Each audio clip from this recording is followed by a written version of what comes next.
Hi guys, welcome back to my channel, Book Haul Time. I'm sorry that the lighting's not too great. I am currently, the lighting system I'm using is the dying daylights and a lamp. So we will make do. So I have recently bought some more books. Shock. I didn't mean to. I have just posted my April reads that I've just read, and in that I mentioned that I'm not actually working. I may have mentioned that. What are you going to do? So anyway, I wanted to show you the books that I got today and the other day, but while I was at it, I was like, oh, I'll show you the books that I got the other day as well, because I don't think I included them. So, on we go. So, I'm going to sneeze. I'm just going to pause this, because I don't have editing software. Yay! So anyway, the first book is Insomniac City by Bill Hayes. This is a non-fiction book that follows Bill Hayes as he moves to New York and starts his relationship with Oliver Sacks. I love Oliver Sacks, and that's why I brought the book. I have some Oliver Sacks books. I've seen the film Awakenings with Robin Williams. Yes, just checking. So this book, when I came across it, it was only £1, and it was supporting the Sue Ryder Foundation. So I was like, had to buy it. Bill Hayes, I believe, is also a photographer, because we have some wonderful photography of people in New York throughout the book as well. So it's not high up on my priority list to read, but it is nice to have. And I'm sure I will read it at some point. I sneezed that time. But yeah, I will definitely read it at some point, because I'd be really interested to really read about their relationship and learn more about Bill himself and obviously Oliver Sacks. So, Insomniac City, very excited. We really are losing light. Right, let's go. The next book I have is The End We Start From, and this is by Megan Hunter. I read the synopsis for this and I really liked the sound of it. So, as flood waters close over London, a woman gives birth to her first child. Days later, they are forced to leave home in search of safety. And then it goes on to say, against all odds, the baby thrives. And yeah, as the country falls apart, a mother has hope. So I really was, can't really see it. It's a lovely cover. So yeah, I hate stickers. See if I can get that off. Sorry, digressed. So I was really excited to find it in the charity shop. It was 50p. One of the reviews is beautifully spare and haunting, remarkable, utterly brilliant, says Nathan Filler, author of The Shock of the Fall. Still on my TBR. A stunning tale, striking and frighteningly real, says Mr. Benedict Cumberbatch. Oh. I tried to pick it up quite recently, and I had to put it down because I was not, I don't think I was in the headspace for it, because it is very different. It's not a spoiler, I'm just going to read a couple of the lines from the first page just to give you an idea. I am hours from giving birth, from the event I thought would never happen to me, and R has gone up a mountain. When I text him, he sends his friend S to look after me and starts down the mountain. S is scared and has brought J. J is also scared and has brought beer. It's very poetic, and it's written very short verses. But I could tell when I read those first lines, and I was like, oh, I'm not in the mood for this. But I could tell it was beautiful. So I'm glad I have it, and I am very excited to read it. So let me know if you read this one. I am really excited to give it a go. Gosh, I don't sound like I am there. It kind of sounds like I tape it off, but I am. The next book I brought was The Keeper of Lost Things, also from Sue Ryder.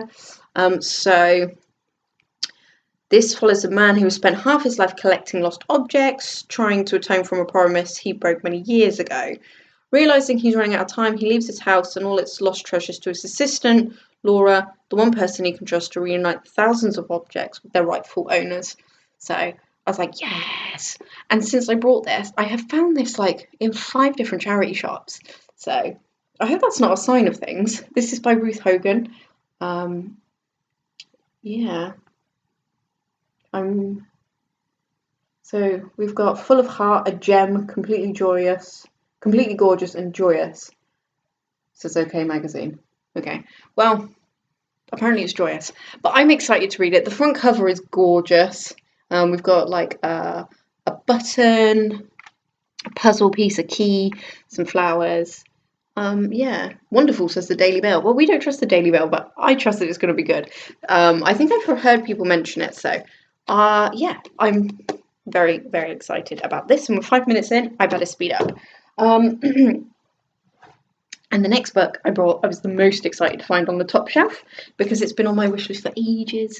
And I did post about it on Instagram, and it's Mammoths Malmuth by Sarah Perry, the author of The Essex Serpent, which I do have and I haven't read yet. This is the one I really wanted. But I didn't realise when I bought The Essex Serpent that they're the same author. So I'm really, really looking forward to this. 20 years ago, Helen Franklin did something she cannot forgive herself, and she has spent every day since barricading herself against its memory. And then a strange manuscript has come into her possession, and its contents have the power to unravel every strand of her fragile safety net. And that was it for me. And Susan Hill wrote on the back, Sarah Perry is a wonderful writer, the real thing. Her new novel, Malmuth, I can't say it, packs a punch of atmosphere, creepiness, fear, and I can't say that either. I'm going to move it off of my bedside table because it's haunting my sleep. And I love Susan Hill, so I trust her judgment. And I've heard that it's very haunting, very gothic, and it's based... I need to slow down with my words. It's based on Malmuth the Wanderer, which is on my to-be-bought list. That's a really big list. It's like bigger than my TBR list. I suppose that's a good thing, I'm not sure. So that I want. So happy to pick this up as well and support Sue Ryder. And the next we have, oh dear, we have Popco by Scarlett Thomas. This sounds nuts, and I'm not going to try and read the back to you. What I can understand is there is a young woman that works at this amazing company, but she's not overly that bothered. They create things, and I think she realises that one of the things they create could have more of a sinister appeal. And then we have things that about a grandfather and a pirate treasure map. I don't know. I really don't know. So I was taken in by the cover. I think I love the font, not so much the lips and the eye, but the Popco font. I think that's awesome. And I love, it looks better like that. So I have no idea. If you've read this, let me know. It sounds fascinating. So I'm really excited. The next book is Holding Up the Universe by Jennifer Niven, New York Times bestselling author of All the Bright Places, which I have heard of. So this one, you know, if you watch my April read books, you'll be like, you don't really get on with love stories, and it's true. I don't. Romance, I don't know. I like romance in books. The romance in A Little Life was just groundbreaking and wonderful. I don't know. Well, I'm going to give it a go because we follow Libby. No one has ever looked past her weight to see who she really is. Libby's been hiding and now she's ready for high school. And then she meets Jack, who is sexy, very cool. Yeah, and then they meet and their worlds change because sometimes when you meet someone, the whole universe just comes into focus. So, good gosh, I suck at reading. Out loud, I'm terrible, so I do apologise. Thank you for staying with me. Yeah, so I thought I'd give it a go. It was £1, and this one supports Bernardo's children's charity. So, yeah. And I like the back because it says you are wanted, you are necessary, you are loved. And I thought maybe there was more to this book than just a boy meets girl. But yeah, so I'm really excited to read this one. And I know Jennifer's gets a lot of love, so. What was next? Oh, right. And then, again, I mentioned this on my Instagram. Are you following me on Instagram? I don't blame you. So in Bernardo's and also in Helen Douglas House, I'm just going to name these charity shops. Both of them had number 2 and number 3 of the fifth wave. So the Infinity Sea and the Last Star. Yeah. So I said to my husband, I was like, well, for £2, they're £1 each. So for £2, I've got the second and the third in the series. So, you know, shouldn't be too hard to find the first one. Yeah, I could have bought it online, I know that, but I really do try to buy from charity shops if I can. or used books online if I can. I've lost my train of thought, but yeah. So anyway, I was like, I'm gonna get them. I wouldn't normally, but I'm like, I've heard good things, and it reminds me of Fallen Skies, the synopsis, from Netflix. So I was like, yeah, I'm gonna get them. I'm just gonna risk it. And then I went on a hunt around town trying to find the fifth wave, and I gave up in the end. I couldn't find it. Cue today. I went into Oxfam, and there he was. I got him. So I now have the full set for the grand total of £4.50, because the first book was £2.50 from Oxfam. They're very expensive books in Oxfam, but I needed it and I wanted it. So, and in all fairness, £2.50 is not a lot. No, you're quite right. So, yay! So now I have the set. Yay! And I was going to start the fifth wave, and then I picked up the Nowhere Girls. So, and also I've seen this book quite a few times, but the illustrated one, and I've always been tempted to get it, but it was a bit cumbersome. And today I found it in Catherine House, and that is A Monster Calls by Patrick Ness. So yeah, I picked this one up. I didn't tell you what the fifth wave was about. Aliens. A Monster Calls. Connor has the same dream every night, ever since his mother first fell ill. Ever since she started the treatments that don't quite seem to be working. But tonight is different. Tonight when he wakes, there's a visitor at his window. I know this is a film. They turned it into a film. I'm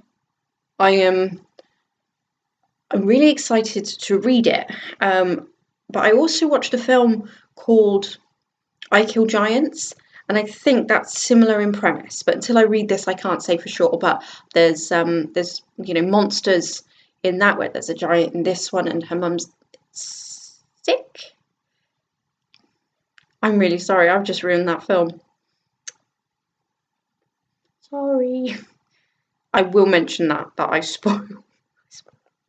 Anyway, I don't have editing software, as I've mentioned like 4 times. So yeah, I'm really excited for this one, and it was 50p. Ooh. And then lastly, because you've been with me for almost like 13 minutes, this one was on my list as well, which was really good. I'm only really buying books now that are like, oh my god, I have to have that, or they are on my list, and that is The Book of Dust by Philip Pullman, because I have his Dark Materials again now, and I read them when I was younger, so yay! So this book follows Malcolm.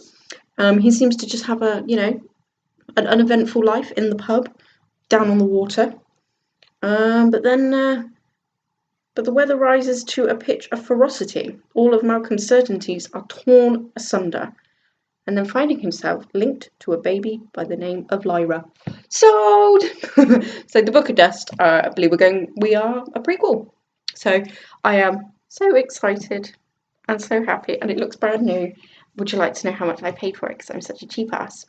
99p, and this was Age UK. Yes. So that is my book haul. Thank you so much for watching. Let me know in the comments which ones you read, which ones you liked, and I will try and mention that I ruin a film in the box. Sorry about that. Anyway, till next time, guys, take care.